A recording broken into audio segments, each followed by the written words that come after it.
Aquilo que Jesus tocou, ele estudou e assim escreveu através da sabedoria a qual o Espírito Santo lhe deu para escrever este livro.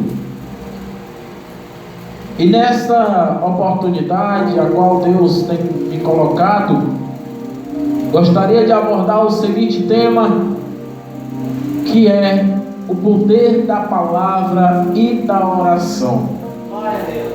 Temos como exemplo aqui a história do nosso querido e amado diácono Estevão. Vou achar um pouquinho aí. Tá bom.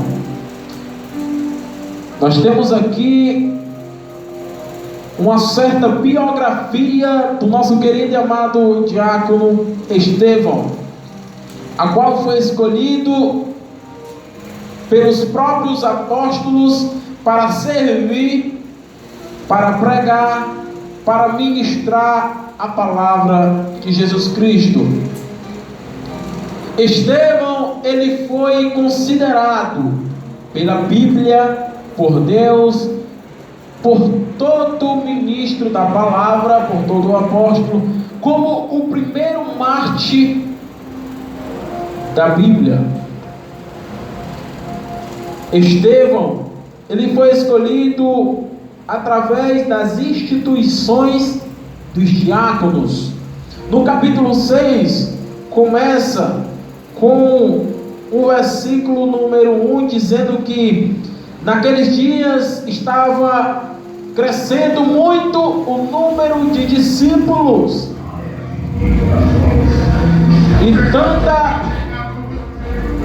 e eram tantos discípulos que chegavam a murmurar, que diz o versículo 1. Crescendo o número dos discípulos, houve uma murmuração dos gregos contra os hebreus. Eles estavam, para os hebreus, a salvação era somente para eles, mas Jesus veio para todos os que precisam de uma libertação, de uma cura, de um milagre, de um movimento das águas, de uma mudança na vida. Não só para pôr 3 pontos na sua história, mas para pôr uma vírgula, para poder continuar a ser escrita a história de um pobre ser humano e pecador. Jesus, ele veio, deu suas instruções, deu o seu testemunho, pregou a sua palavra não para poucos, mas para muitos. Mas mesmo assim, ele sempre andava em retidão para com o seu Pai, Deus Todo-Poderoso. Em Efésios, capítulo de número 6, diz o seguinte, 6, versículo 17 ao 19, que diz assim: tomai também o capacete da salvação e a espada do Espírito, que é a palavra de Deus. O que Paulo quis dizer com essas palavras?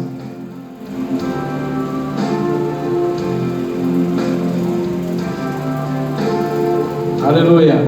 Paulo quis dizer que devemos nos proteger das tiranias do diabo.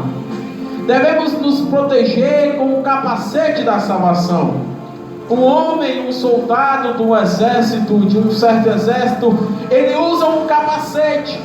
Capacete nos tempos de guerras de judeus contra os filisteus, contra outros povos.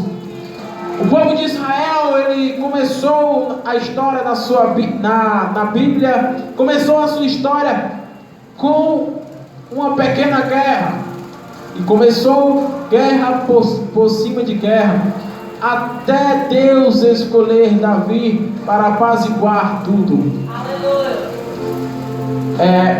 O povo de Israel, ele tinha o seu capacete, o povo que participava da guerra, o exército, usava o capacete. O que é um capacete em tempo de guerra?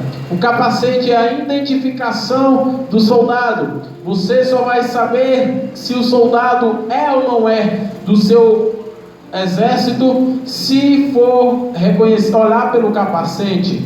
Às vezes, muitas vezes, naqueles tempos ou até hoje, soldados, às vezes eles se disfarçam como com o outro para atacar melhor, para atacar de dentro o exército adversário, mas com o capacete é identificado. O capacete antigamente era feito de bronze e acolchoado por dentro para não ferir a cabeça do soldado. Às vezes era protegido o nariz, era protegido o queixo, a bochecha, e era somente os olhos que eram vistos, mas o soldado era reconhecido pelo seu modo de lutar. O soldado era reconhecido pelo símbolo do seu capacete. O modo de lutar de Estevão era ser cheio do Espírito. Os 12, convocando a multidão dos discípulos, disseram, aqui no versículo 2: não é razoável que nós deixemos a palavra de Deus e sirvamos a mesa. Escolhei, pois, irmãos, dentre vós 7 varões de boa reputação, cheios do Espírito e cheios de sabedoria. Aleluia! Cheios do Espírito, cheios de sabedoria e com boa reputação. Crente que é crente, ele anda e é reconhecido como crente. Um cristão, ele é reconhecido pelas suas vestes. O cristão é reconhecido até pelo seu andado, pelo seu exemplo. Isso é ser cheio, é ter boa reputação. Ser cheio do Espírito Santo é quando você se separa do mundo e vive para Deus. Esquece a sua vida humana e vive somente para o reino celestial. Atos, ele conta o que aconteceu por dentro e mais detalhadamente com os apóstolos. No versículo de número 8, diz que Estevão era cheio de fé, de poder e fazia prodígios, grandes sinais entre o povo. Os apóstolos, os 12, eles pediam somente 3 qualidades. Quais eram essas? Cheios de sabedoria, boa reputação e cheios do Espírito Santo. Fora essas 3, Estevão veio cheio de fé, de poder, fazia prodígios e grandes sinais, porque Estevão era um diácono a qual se sustentava de joelho. Ele tinha sabedoria do Espírito Santo de Deus. A palavra em Efésios, a qual foi lida nesse momento, diz que temos que ser revestidos do capacete da salvação, que é a palavra de Deus. A palavra de Deus, ela nos edifica, ela nos levanta, ela nos enche da couraça da justiça, ela nos protege de todo mal, ela nos protege e nos separa, nos tira do mundo pecador, nos tira de uma vida de pecado e bota nós em uma vida de abundância. A vida de abundância é uma vida eterna de sabedoria e de proteção por Deus. Atos capítulo 6, capítulo 7, ele começa com Estevão pregando e termina com Estevão sendo apedrejado. O que acontece para ele ser apedrejado? Estevão, ele seguindo o seu chamado, seguindo o mandamento, seguindo a sua missão, ele foi no meio lá dos sirineus e começou a pregar a palavra de Deus. Começou a pregar e começou a contar as maravilhas, o que Jesus podia fazer, o que Jesus já tinha feito, o que Jesus continuou a fazer. O que acontece? O livro de Atos é o único livro que não termina com amém, porque a história ainda não foi concluída. vida. Jesus veio, Jesus foi, mas deixou os seus discípulos para continuar a trajetória, para continuar a história do reino angelical. Aleluia!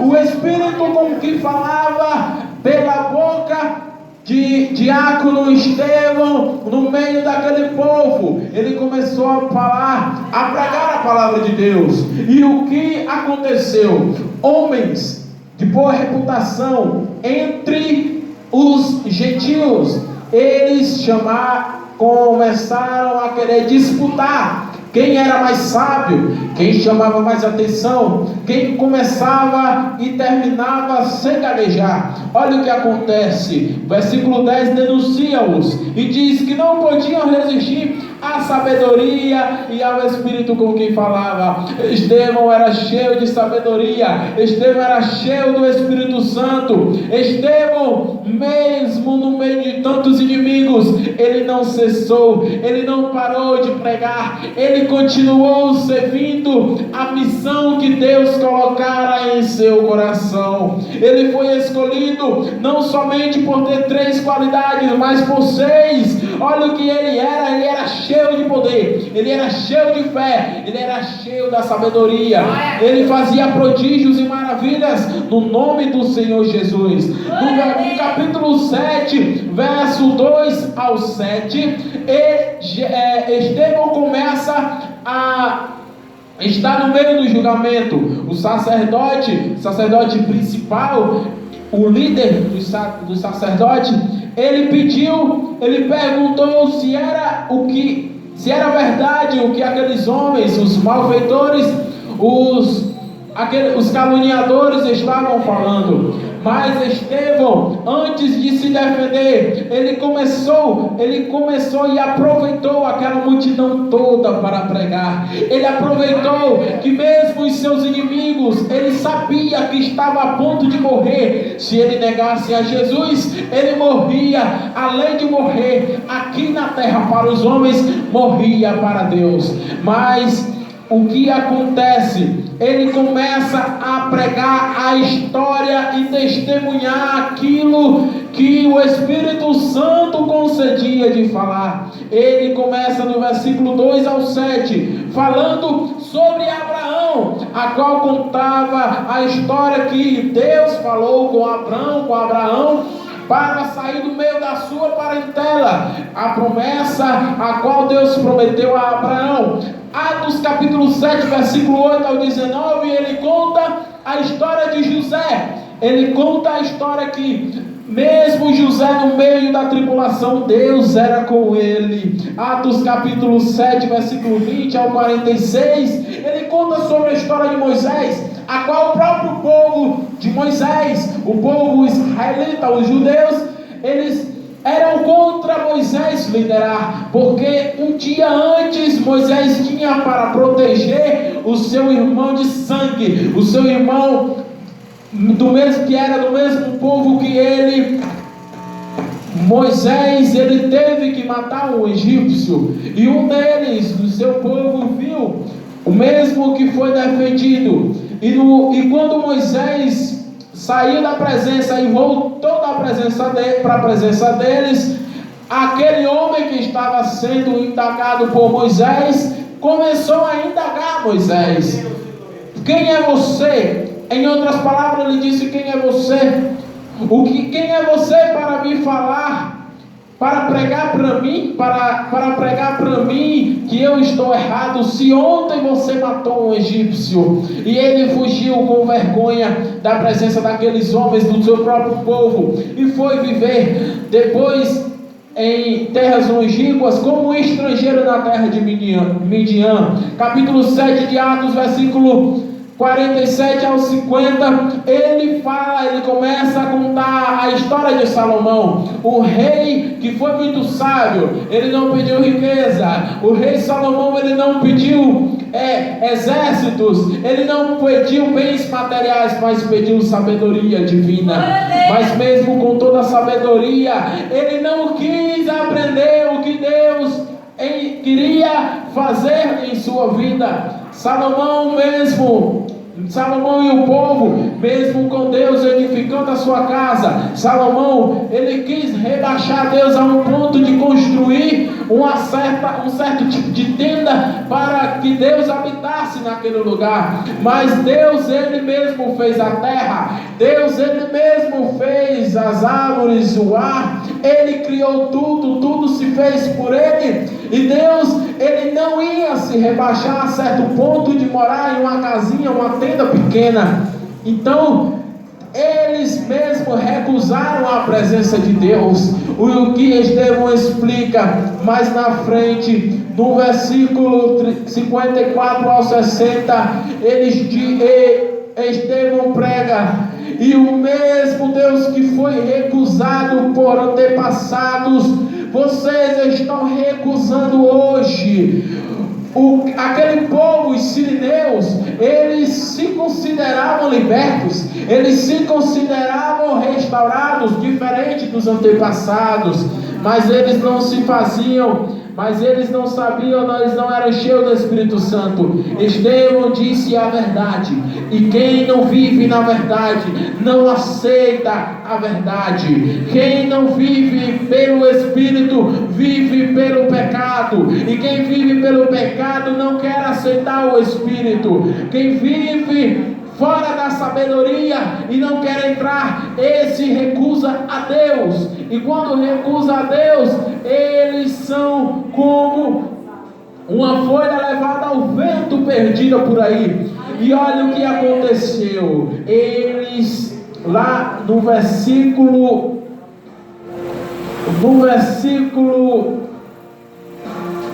55 diz: mas ele, estando cheio do Espírito Santo, 54, perdão, diz assim: e ouvindo eles isto, enfureciam-se em seu coração e rangiam os dentes contra eles. O diabo não resiste ao Espírito Santo. O diabo, ele não resiste à sabedoria divina de Deus. Tanto que ele insistiu a tentar Jesus no deserto. Ele tentou Jesus de todas as formas possíveis. Ele quis pelejar, mas Jesus, ele não quis papo com o diabo. E Jesus, ele sabia o que devia falar para Satanás: sai daqui, Satanás, porque só a Ele eu servirei, só a Ele eu adorarei. Adorarás somente ao teu Deus, o Deus que te criou, o Deus que te formou. Quando eu falo formou, é porque nós somos formados. Adão, ele foi formado. Quando fala formado, ele quer dizer que foi uma forma. Jesus Cristo, ele não foi cópia do corpo de Adão. Foi Adão que foi cópia do corpo de Jesus Cristo, porque ele foi formado semelhantemente a Deus. Olha o que acontece. Estevão, ele foi arrastado para fora daquela cidade. Estevão, ele estava de pé, amarrado, quem sabe, pelas mãos, amarrado os seus pés. Estevão podia muito bem tentar fugir, mas quem é de Deus, ele não foge da batalha. Quem é cheio do Espírito Santo, ele não consegue deixar de lado o seu chamado e fugir. Ele enfrenta, ele resiste ao diabo.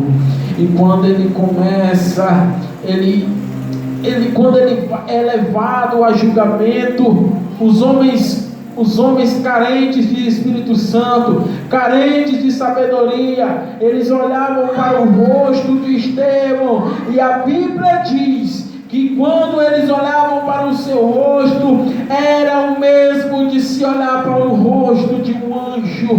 Olha, há certo ponto da vida da gente que a gente precisa mergulhar para saber o que é entender a humildade com o Espírito Santo, para sabermos o que é uma vida de rejeição ao mundo. Precisamos descer, quebrar o nosso orgulho que muitas vezes nos leva à decadência, quebrar o nosso orgulho e se encher do Espírito Santo. Olha, quando queremos nos encher do Espírito Santo, logo queremos mudança. Para podermos conseguir mudança, precisamos de oração. Oração começa com um agir de você mesmo, começa de dentro para fora. Você mesmo decide que tempo orar. Eu costumo muito dizer uma frase que um certo pastor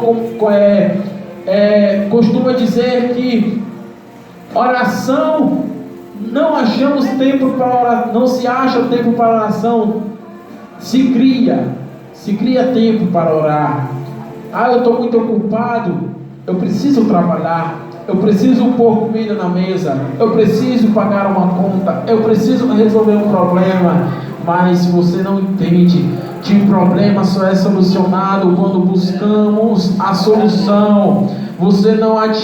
Não adianta você correr atrás do problema. Saia do meio do problema, vá para o meio da presença do Espírito, que Jesus, nosso Deus Todo-Poderoso, Ele vai e nem precisa ir até o problema mesmo some de uma maneira inacreditável. Quando somos cheios de sabedoria, sabemos nos defender. Olha o que acontece, quando nós sabemos nos defender, somos cheios do Espírito Santo. Quando somos cheios do Espírito Santo, vemos a glória de Deus. Ontem no culto de Santa Ceia, estava eu ali adorando a Deus, glória a Jesus, aleluia.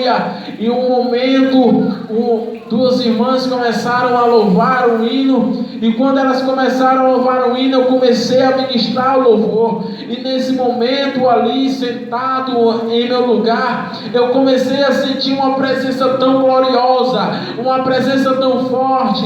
E ali, quando eu fechei meus olhos, comecei a falar com meu papai. Ele me mostrou o celestial reino de Deus, e eu me senti ali naquele lugar. Eu vinha caminhando naquela estrada reluzente, anjos ali voando naquela paisagem linda e maravilhosa, e eu não conseguia me controlar. Arabacanta, arabassuri, bicantarás. Eu não conseguia controlar a minha boca, eu não parava de adorar, eu não parava de chorar, eu soluçava de tanto choro, porque eu sentia que ali era o celeste reino de Deus.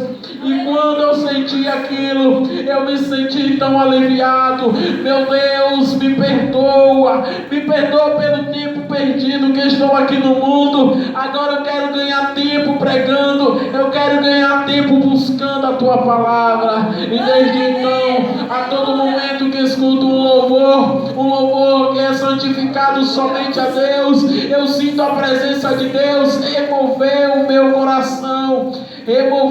coração pecaminoso, todo o pecado da minha vida, e ser voltado só para Ele. Eu quero te dizer nessa noite, quando você for adorar o nome do Senhor, quando você for para qualquer culto, um culto de adoração e louvor, um culto de doutrina, se esvazie de todo o pecado, se esvazie de todo o problema, se esvazie de você mesmo e se encha de Deus. Só ligue para as coisas de Deus. Quando você entra dentro do templo de Deus para cultuar ao Senhor Jesus Cristo, adore somente a Ele. Quem tem palavra é ouvido. Eu quero te dizer que Estevão, no momento que estava no meio daquela multidão sendo julgado, aquela multidão calou toda a boca quando o Estevão começou a falar, porque ele tinha a palavra. Cheios do Espírito, eles são cheios da palavra de Deus. Quando comemos Bíblia, quando lemos a Bíblia, somos cheios do Espírito Santo. Quem tem autoridade tem palavra, não é desrespeitado quando fala.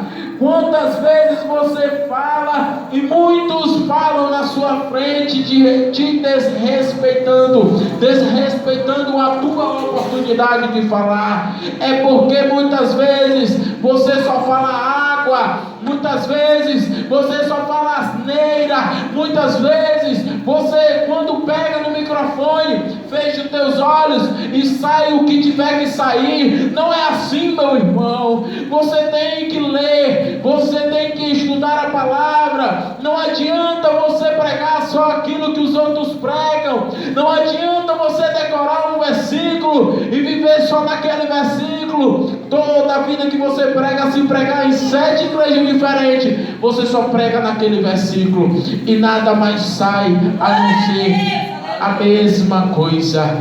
Coisa de Deus é coisa que tem mudança.